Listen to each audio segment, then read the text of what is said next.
जय श्री राधे कृष्ण।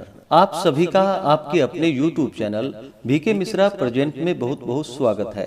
आइए सुनते हैं मार्गशीर्ष मास यानी कि अगहन मास गुरुवार महालक्ष्मी व्रत की कथा। प्रत्येक वर्ष मार्गशीर्ष के महीने में यानी कि अगहन के महीने में जितने भी गुरुवार पड़ते हैं तो प्रत्येक गुरुवार को माता लक्ष्मी की प्रसन्नता के लिए, उनकी कृपा प्राप्ति के लिए महालक्ष्मी व्रत को धारण किया जाता है, जिससे कि माता लक्ष्मी प्रसन्न हो करके अपने भक्तों के सभी प्रकार के दुख और दरिद्रता को दूर कर देती है तथा उनकी कृपा से सभी प्रकार के सुख, संपत्ति, ऐश्वर्य आदि की प्राप्ति होती है तथा व्यक्ति की सभी प्रकार की मनोकामनाएं पूर्ण होती है।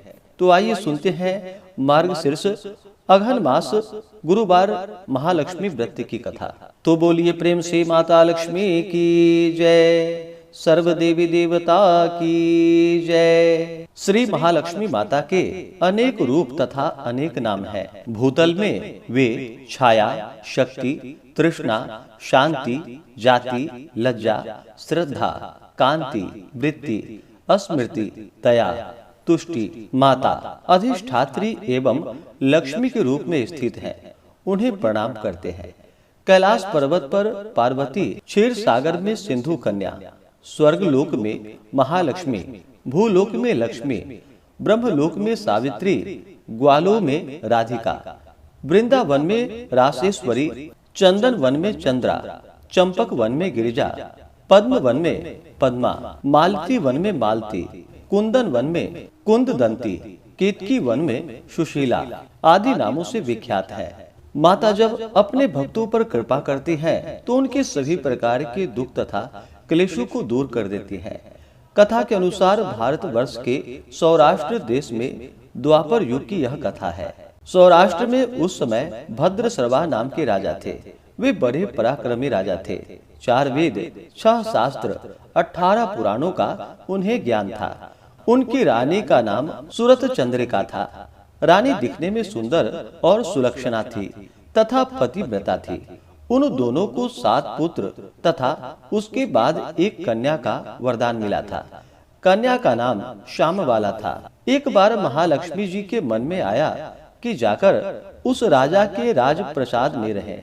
इससे राजा को दुगनी धन दौलत की प्राप्ति होगी और वह इस धन दौलत से अपने प्रजा को और सुख दे पाएगा। गरीब के घर अगर रहे और उसे धन दौलत प्राप्त हो तो वह स्वार्थी की तरह केवल अपने ऊपर ही खर्च करेगा। यह सोचकर श्री महालक्ष्मी जी ने बूढ़ी ब्राह्मण स्त्री का रूप धारण किया। हाथ में लाठी लिए लाठी के सहारे रानी के द्वार पर जा पहुंची। यद्यपि उन्होंने बूढ़ी औरत का रूप धारण किया था, पर उनके चेहरे पर देवी का तेज था। उन्हें देखते ही एक दासी सामने आई। उसने उनका नाम धाम काम धर्म पूछ डाला। वृद्ध ब्राह्मणी का रूप धरती माता लक्ष्मी ने कहा, बालिका, मेरा नाम कमला है। मेरे पति का नाम भुवनेश है। हम द्वारिका में रहते हैं। तुम्हारी रानी पिछले जन्म में एक वैश्य की पत्नी थी। वह वैश्य गरीब था। दरिद्रता के कारण हर रोज उसके घर में झगड़े होते थे तथा उसका पति रोज उसे मारता था। इन बातों से तंग आकर वह घर छोड़कर चली गई तथा जंगल में खाली पेट भटकने लगी। उसकी इस दुर्दशा पर मुझे दया आई। तब मैंने उसे सुख संपत्ति देने वाली श्री महालक्ष्मी की कथा सुनाई।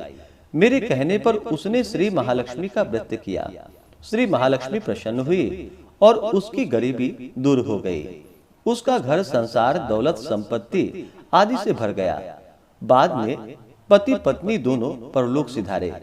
लक्ष्मी व्रत करने के कारण वे लक्ष्मी लोक में रहे। उन्होंने जितना साल महालक्ष्मी का व्रत किया उतने 1000 साल उन्हें सुख भोग प्राप्त हुआ। इस जन्म में उनका जन्म राजघराने में हुआ है, परंतु वह श्री महालक्ष्मी का व्रत करना भूल गई है। उसे यह याद दिलाने के लिए मैं यहाँ पर आई हूँ। बुढ़िया की बातें सुनकर दासी ने उन्हें प्रणाम किया तथा श्री महालक्ष्मी का व्रत किस तरह किया जाए इस बारे में पूछा। बुढ़िया रूप धारण किए हुए श्री महालक्ष्मी माता ने दासी को पूजा की विधि तथा महिमा बतलाई। इसके बाद वह दासी माता को प्रणाम कर रानी को बताने के लिए अंदर चली गई। राज वैभव में रहते हुए रानी को अपने ऐश्वर्य का बहुत घमंड हुआ था। संपत्ति तथा अधिकार की वजह से वह उन्मत्त हो गई थी। दासी द्वारा बताई गई बुढ़िया की बातें सुनकर वह आग बबूला होकर राजद्वार पर आकर बुढ़िया रूपी श्री महालक्ष्मी पर बरस पड़ी। उसे यह मालूम नहीं था कि श्री महालक्ष्मी माता बुढ़िया का रूप धारण किए द्वार तक आई है, परंतु रानी का इस कदर रूखा बर्ताव तथा अपना अनादर देखकर माता ने वहां ठहरना ठीक नहीं समझा। वे वहां से चल पड़ी। राह में उन्हें राजकुमारी श्यामबाला मिली। उन्होंने श्यामबाला को सारी बातें बतलाई। श्यामबाला ने अपनी ओर से श्री महालक्ष्मी माता से क्षमा मांगी। माता को उस पर दया आ गई। उन्होंने श्यामबाला को श्री महालक्ष्मी व्रत के बारे में बतलाया। उस दिन अगहन यानी कि मार्गशीर्ष माह का पहला गुरुवार था। श्यामबाला ने परम श्रद्धा से श्री महालक्ष्मी का व्रत रखा। फलस्वरूप राजा सिद्धेश्वर के सुपुत्र मालाधर से उसका विवाह हुआ। वह धन दौलत ऐश्वर्य वैभव से माला माल हो गई। पति के साथ ससुराल में आनंद से दिन बिताने लगी। इधर श्री महालक्ष्मी का रानी पर प्रकोप हुआ। फलस्वरूप राजा भद्रश्रवा का राज्य एवं राज कारोबार सभी कुछ नष्ट हो गया। यहाँ तक कि खाने के लाले पड़ गए। ऐसी हालत में एक दिन रानी ने राजा से निवेदन किया, हमारा दामाद इतना बड़ा राजा है, धनवान है, ऐश्वर्यशाली है, क्यों न उसके पास चला जाए, अपना हाल उसे बताए, वह जरूर हमारी मदद करेगा। इस बात पर राजा भद्रश्रवा दामाद के पास रवाना हुए। राज्य में पहुंचकर एक तालाब के किनारे थोड़ी देर तक विश्राम लेने के लिए ठहरे। तालाब से पानी लेते आते जाते दासियों ने उन्हें देखा। उन्होंने विनम्रता से उनकी पूछताछ की। जब उन्हें यह मालूम हुआ कि वे रानी श्यामबाला के पिता हैं, तो दौड़ते हुए जाकर उन्होंने रानी को सारी बातें बतलाई। रानी ने दासी के हाथ राज परिधान भेजकर बड़े ठाठ से उनका स्वागत तथा आदर सत्कार किया, खान पान करवाया। जब वे लौटने लगे तो सोने की मोहरे से भरा हुआ घड़ा दिया। राजा भद्रश्रवा जब वापस लौटे तो उन्हें देखकर रानी सूरत चंद्रिका बहुत ही प्रसन्न हुई। उन्होंने सोने की मोहरों से भरी घड़े का मुंह खोल दिया, पर हाय भगवान, घड़े में धन के बदले कोयले मिले। यह सब श्री महालक्ष्मी के प्रकोप से हुआ। इस प्रकार दुर्दशा में और कई दिन बीत गए। इस बार रानी स्वयं अपनी कन्या के पास गई। वह दिन अगहन माह का अंतिम गुरुवार था। श्यामबाला ने श्री महालक्ष्मी का व्रत किया, पूजा की, अपनी माता से भी व्रत करवाया। इसके बाद रानी अपने घर आई। श्री महालक्ष्मी का व्रत रखने पर उसे फिर से अपना राजपाट, धन दौलत, ऐश्वर्य सभी कुछ प्राप्त हुआ। वह फिर से सुख शांति आनंदमय जीवन को बिताने लगी। कुछ दिनों के बाद राजकन्या श्यामबाला अपने पिता के घर आई। उसे अपने घर देखकर सूरत चंद्रिका को पुरानी बातें याद आई कि यह श्यामबाला ने अपने पिता को घड़ा भर कोयला दिया था और उसे तो कुछ भी नहीं दिया था। इसी कारण श्यामबाला को पिता के घर आने पर उसका कोई आदर आतिथ्य नहीं हुआ, बल्कि अनादर ही हुआ। पर उसने इस बात का बुरा नहीं माना। अपने घर लौटते समय उसने पिता के घर से थोड़ा नमक ले लिया। अपने घर लौटने पर उसके पति ने पूछा, अपने मायके से क्या लाई हो? इस पर उसने जवाब दिया, वहां का सार लाई हो। पति ने पूछा, इसका मतलब क्या हुआ? श्यामबाला ने कहा, थोड़ा धीरज रखें, सब मालूम हो जाएगा। उस दिन श्यामबाला ने सारा भोजन नमक डाले बिना ही बनाया और परोस दिया। पति ने खाना चखा। सारा खाना जो कि बिना नमक का था, इसलिए उसमें बिल्कुल भी स्वाद नहीं आया। फिर श्यामबाला ने थाली में नमक डाला। इससे सारा भोजन स्वादिष्ट लगने लगा। तब श्यामबाला ने पति से कहा, यही है वह मायके से लाया हुआ सार। पति को उसकी बात सही लगी।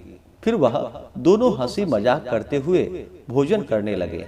कहा गया है कि इस तरह जो कोई श्रद्धा भक्ति भाव से श्री महालक्ष्मी माता की पूजा करता है तो माता की अवश्य ही उसे कृपा प्राप्त होती है, सुख संपत्ति शांति प्राप्त होती है, सभी मनोकामनाएं पूरी होती है। परंतु यह सब प्राप्त होने पर माता की पूजा को भूलना नहीं चाहिए। हर गुरुवार को व्रत पाठ अवश्य करनी चाहिए। इस तरह श्री महालक्ष्मी की महिमा भक्तों की मनोकामना पूरी करती है। इस प्रकार से मार्गशीर्ष अगहन मास बृहस्पति गुरुवार व्रत की कथा पूर्ण हुई।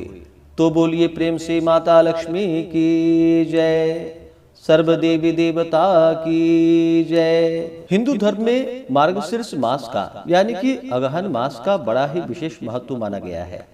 हिंदू पंचांग के अनुसार वर्ष का 9वां महीना अगहन कहलाता है। अगहन मास को मार्गशीर्ष नाम से भी जाना जाता है। अगहन मास को मार्गशीर्ष कहने के पीछे भी कई तर्क हैं। भगवान श्री कृष्ण की पूजा अनेक स्वरूपों में व अनेक नामों से की जाती है।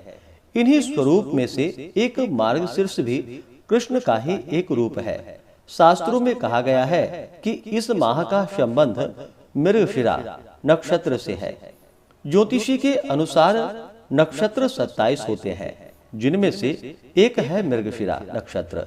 इस माह की पूर्णिमा मृगशिरा नक्षत्र से युक्त होती है। इसी वजह से इस मास को मार्गशीर्ष मास के नाम से भी जाना जाता है। भागवत के अनुसार भगवान श्री कृष्ण ने भी कहा था कि सभी माह में मार्गशीर्ष श्री कृष्ण का ही स्वरूप है। मार्गशीर्ष मास में श्रद्धा और भक्ति से प्राप्त पुण्य के बल पर हमें सभी सुखों की प्राप्ति होती है। इस माह में नदी स्नान और दान पुण्य का विशेष महत्व माना गया है।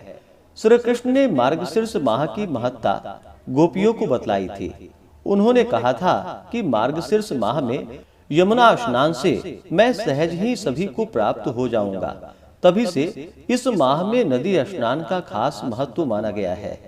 मार्गशीर्ष में नदी स्नान के लिए तुलसी की जड़ की मिट्टी तुलसी के पत्तों से स्नान करना चाहिए। स्नान के समय ओम नमो नारायणाय या गायत्री मंत्र का जप करनी चाहिए। कहा जाता है कि मार्गशीर्ष के महीने में जो भक्त भगवान श्री कृष्ण के मंत्र का जप करते हैं उनकी सभी इच्छाएं और मनोकामनाएं भगवान श्री कृष्ण पूर्ण करते हैं। तो आशा करता हूँ कि यह जानकारी आपको अच्छा लगा हो। इसी प्रकार से ज्ञानवर्धक जानकारियाँ प्राप्त करते रहने के लिए, व्रत पूजा के बारे में जानने के लिए, कथा को सुनने के लिए चैनल पे अगर आप पहली बार आए हैं तो चैनल को लाल बटन दबा करके सब्सक्राइब करें, साथ में बेल आइकन घंटी को दबाएं ताकि आने वाली वीडियो का नोटिफिकेशन आपको समय से मिलता रहे। वीडियो को लाइक करें, शेयर करें। सुखी रहें और स्वस्थ रहें। जय श्री राधे कृष्ण। धन्यवाद।